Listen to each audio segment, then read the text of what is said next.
Bung Martin, sedikit saja,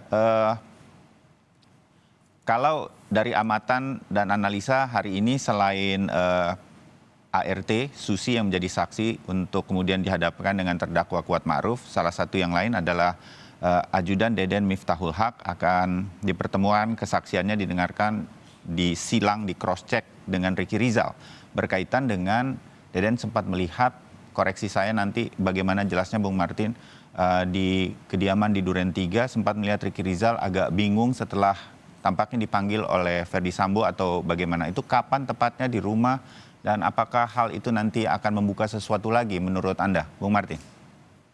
Ya, tentu keterangan dari Daden itu ada persesuaian ya dengan keterangan saksi yang lain setidak-tidaknya. Setidak-tidaknya ada persesuaian dengan keterangan Ricky sendiri sebagai terdakwa, lalu keterangan dari Richard Eliezer sebagai saksi ataupun saksi mahkota ya, dan juga keterangan dari Kuat ya.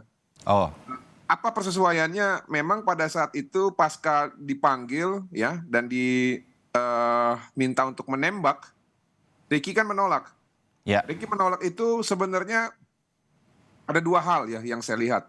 Secara garis besar Ricky menolak memang karena mentalitas dia tidak kuat ya. Dan saya itu percaya karena memang pada saat ketemu Ricky, saya bisa melihat secara singkat ya, memang profil anak ini sepertinya anak yang setia, anak yang penurut, dan anak yang memang memiliki sensitivitas. Nah yang kedua sebenarnya kenapa Ricky bisa menolak, kita nggak boleh lupa bahwa Ricky ini punya privilege ya.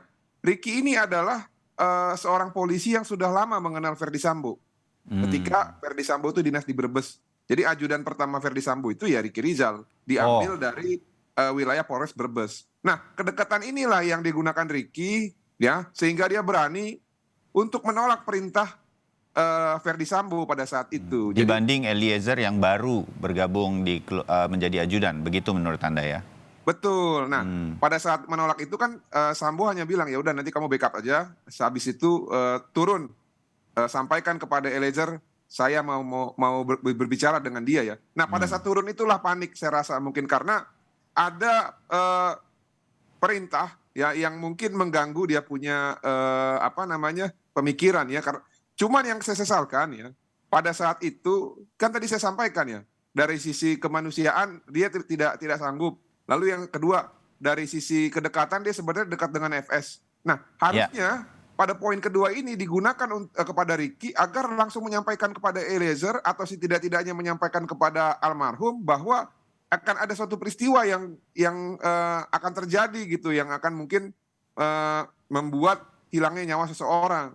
Kalau ini digunakan, saya pikir nggak bakal ada peristiwa ini, Mas Bayu. Dan saya ya, yakin ya, kalau pada saat itu Ricky mengambil sikap ya dan mengatakan yang sebenarnya kepada Richard Eliezer atau kepada Joshua, minimal ya, minimal dia tidak akan terlibat karena dia sudah melakukan kewajiban dia sebagai sesama warga negara untuk mencegah terjadinya tindak pidana. Yang ya. kedua, saya yakin kalau Ricky mengatakan hal tersebut, paling hanya dipukul atau ditempeleng lah sama Pak Ferdy Sambo dan nggak mungkin ditembak. Saya yakin kenapa? Karena Ricky ini memiliki kedekatan dengan Pak Ferdy Sambo. Nah, tapi yang paling bagus adalah sebenarnya bisa terhindar itu terjadi peristiwa pidana itu dan mungkin yang terjadi adalah hal-hal yang lain seperti dimutasi si almarhum ini. Tapi kan tidak ada kehilangan nyawa jadinya Mas Bayu. Ya, oke. Terbayang bagaimana yang mungkin saja terjadi